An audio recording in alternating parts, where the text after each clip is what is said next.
What's up, everybody? Welcome back to another video. And today I'm going to be talking about my struggles that I had with social anxiety.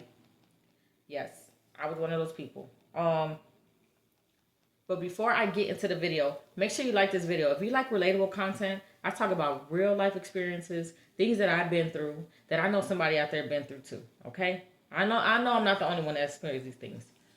So let's get into it. So for those who don't know, social anxiety, basically you're just socially anxious. Like you're just too afraid to go in groups. You're afraid to go out. You're afraid to be in social settings. You're afraid to be around people. It's like a mental anxiety thing. You're just afraid of communicating with people, right? You shut down. You never want to go to a party. You never want to hang out with groups because you're just so socially anxious. You're afraid to talk to people. You're afraid of being judged. You think in your mind is you're not good enough. Okay? And people are not born with it. It could form in different ways. But we're going to talk about how I got mine. I know my social anxiety started at a young age. I want to say like a child before 12. I was before that I was a happy kid. I was a bubbly kid. I was bad as hell, but I was a good kid. I was social. I loved to laugh, joke around, but as I started getting older, I started noticing a change in my behavior. Okay. And so with that, I was bullied a lot in school. I was bullied a lot at home. Okay. I had some relatives that were jerks that used to pick on me a lot. And just imagine a child being bullied at home all the time, right? It's going to start messing with their mental early. So with that, as I started, like, I want to say when I started hitting 12, that's when the issue started coming in. Like, I just knew something was wrong with me. I didn't want to socialize with people. I didn't want to go outside. I didn't want to hang with nobody. I was very isolated. I was like the black sheep of all the cousins. Like, I was the one, like, you knew something was wrong with me. Something was really wrong with me as a child. And I'm a millennial, so a lot of our parents back in the day, like, they knew, like, their kids had issues, but they're the type to not do anything about it. So my parents knew I had issues. They just never did anything about it. They kind of just dismissed it. They thought maybe I'll grow out of it. They didn't really do much about it, which is not good. So yes, my dad saw it, my mother saw it, and I know they did because I used to hear like them talking to their friends, and I used to hear people talking about me, like, oh, you gotta see if she's okay. She seems a little off. She seems like something's wrong with her. Like the signs were there. Like especially my mom, because she's the one I lived with. My mother knew something was wrong with me, and it's like she knew something was wrong with me, but like she put it out like if it was my fault. Like she like what's wrong with you, she was very dismissive. She really didn't like try to figure out what was wrong, right? So that affected me a lot, like having a parent that's very dismissive. So just imagine, like, it was rough. So I started getting older, 12, 13, 14, 15 years old. Fast forward to high school, it was bad. Like I barely could make excuse me, I barely could make friends. If I did make friends, our friendship probably last like a couple months and we ain't talking no more. I was very quiet, very isolated. Um, and I used to have other kids talk about me, like something like, "What's wrong with her? What's wrong with her? She don't got friends. She don't do this." Not knowing I'm struggling inside. And I used to hate when people talked about me. Like it really got me upset, because I was going through something. I had a mental illness. I was socially awkward. I could not talk to people, and people used that against me, and they would bully me even more. So that's how I knew where my anxiety came from. It's just being bullied. Just imagine a child just being bullied all the time. So I was just being bullied. Um, Sometimes my mother would say things to me like kind of like nasty things to me as a child. That kind of affected me too. And I would hear my mom like telling her friends, like, she was saying in Spanish, but I knew what she was talking about. Oh, something's wrong. I don't know Spanish. Oh, something's wrong with my daughter. I don't really know what's wrong with her. I think I need to take her to a therapist. Like, I would hear her say these things to her friends. And it's like, okay, if you think something's wrong with your daughter, why don't you go get her some help? Why don't you go take her to a doctor? So none of it happened. So I just pretty much, I took the hit from not getting help from my parents. So I was suffering. So as I got older, teenage years, that was part of the reason why I started drinking at an early age. Because the one thing about social anxiety, it causes a lot of stress. A lot of stress. So sometimes I will need alcohol to feel at ease. You know, if I want to go to that party, I have to drink a little bit of alcohol, because if I go to that party, I'm not dancing. I'm gonna be holding up the wall. I'm not talking. So like, if you watch my other video about alcohol and weed destroying my life, that was a contributing factor, the social anxiety. Because one thing, it will make somebody have to drink or do drugs, whatever, to ease their mind. So that's when I started relying on alcohol. Like, I need alcohol. I can't go here if I don't drink, because then I'm going to be socially anxious. So as I got older, in my early 20s, it just started getting worse. It was affecting my dating life. It was affecting my job. It was affecting me working, going to school, going to college. When I get a job and I had to like socialize with people or like with customers, it was so hard for me. I didn't want to say hello. I was, as a cashier or a retail worker on the sales floor, you have to interact with customers. Hi, how you doing? Can I help you? I could not do none of that. If I saw customers, I was going to the back to go hide. And I remember one of my managers, he was telling me, he's like, I need you to like kind of, basically telling me like I need to start greeting customers. Him not knowing that I'm struggling with social anxiety, but he's telling me this. I need you to, be a little more outgoing. I need you to go talk to customers. I need you to go help. He was telling me this. And I was like, okay. Because that's the only thing I would say, okay. I'm not saying nothing else. And I'm looking, in my head, I'm thinking like, get the hell out of my face. I don't want to talk to these people. So it was affecting my jobs. It was, and then I was very emotional. Everything bothered me. Everything made me cry because I'm suffering. I really want to be myself, but I can't. So it took a toll on my mental health, which contributes to drinking a lot of alcohol, smoking weed, right?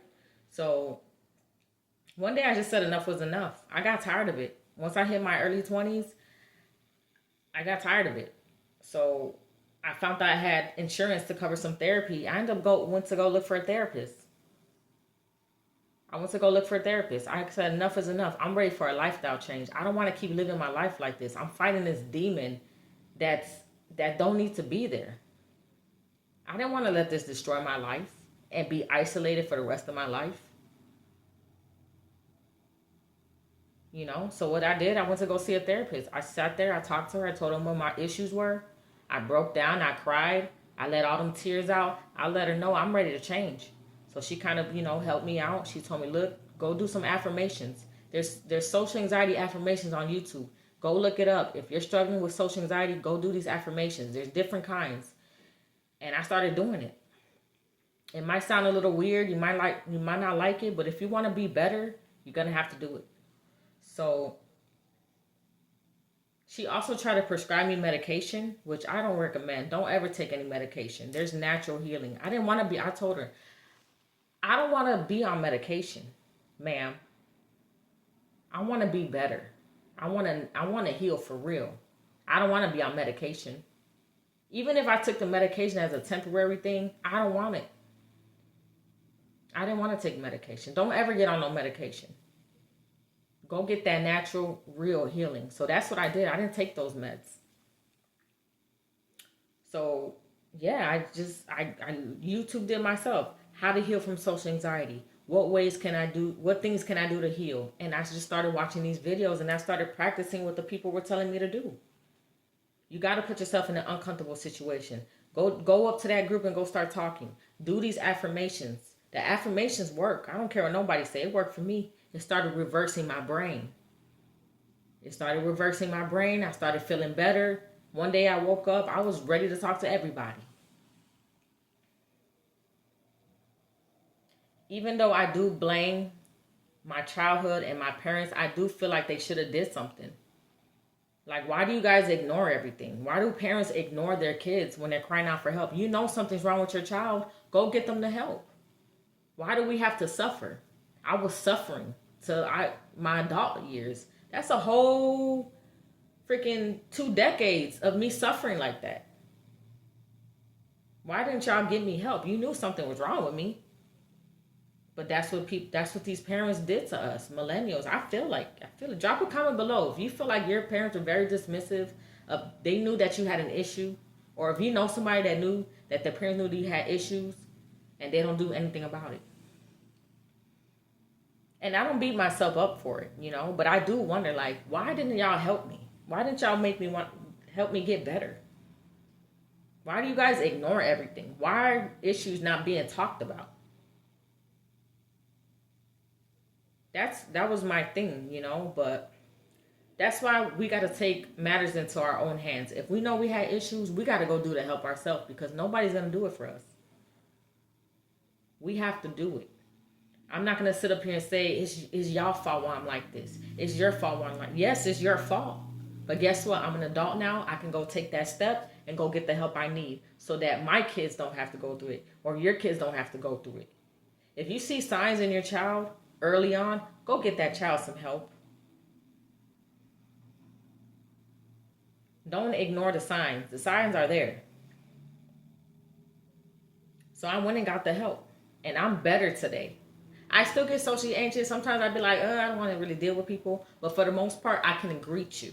I can say hello. I can go work at a retail job and not be afraid to go help a customer, because I did the work to get better. I wanted to be a better person. I got tired of fighting that demon, just being isolated. I got tired of being isolated. I got tired of the stress. It caused a lot of stress. The alcohol was killing me. The only one thing I regret, I should have got the therapy earlier. If I could have got it like at 18, maybe 20, that's the only thing I regret. Just getting it a few years earlier. But I wasn't focused on getting better. My mind was so stuck on that lifestyle, and my brain wasn't fully developed to want to be a better person. I had to kind of wait till my, early middle 20s to really recognize it and go get that help. But it was a lot. It was destroying my life. I didn't want to do anything. I didn't want to talk to nobody. I said, I'm not doing this no more. I want to get better. We can blame our parents all I want, but forget them. They're out the picture now. Let me go get that work done. Let me go get that help. And I was doing the affirmations. I was doing it, and it was reversing my brain. I started feeling better. I kind of slowed down. I do still do my affirmations, maybe like once a month, but I think I'm going to get back to it. At least try to do it every morning. All you got to do is 10 minutes. 10 minutes, you'll be fine. It worked for me. So I'll probably get back to start doing it. But yeah, that was my struggles. It was just really bad. It was really bad. And if I never got the help, if I would have never got the help, my life would have been over. Game over. Life would have been destroyed. And I probably would have been bitter, miserable, blaming just bitter and miserable woman. So guys, if you know you got something wrong, just go get that help. Go get that help. I got tired of it. Go get that help. And I did try to talk to before I really got help, I went and talked to my couple family members about my issue. And all they did was dismiss me. They didn't even want to listen to what I had to say. That was another problem too. Like, you try to talk about your issues to relatives and they think that you're fucking psycho. That's how I was feeling. Like, I really was trying to tell them what was wrong with me. And it's like, oh, okay. They don't care. And that made me realize, like, people do not care about you. I'm over here trying to tell you about my mental illness, and I need help, or I'm telling you about a diagnosis that I got from a doctor, and you're basically just looking at me like I'm fucking crazy, because that's what they do. They'll say, oh, ain't nothing wrong with her. It's all in her head. Oh, she gets high. That's why she's like that. Oh, it's the alcohol. That's what people do. They dismiss it. I was being dismissed. So, yeah, if you struggle with social anxiety, let me know below. I want to know, like, how do you cope with it? What are you doing to get better? Do you want to get better?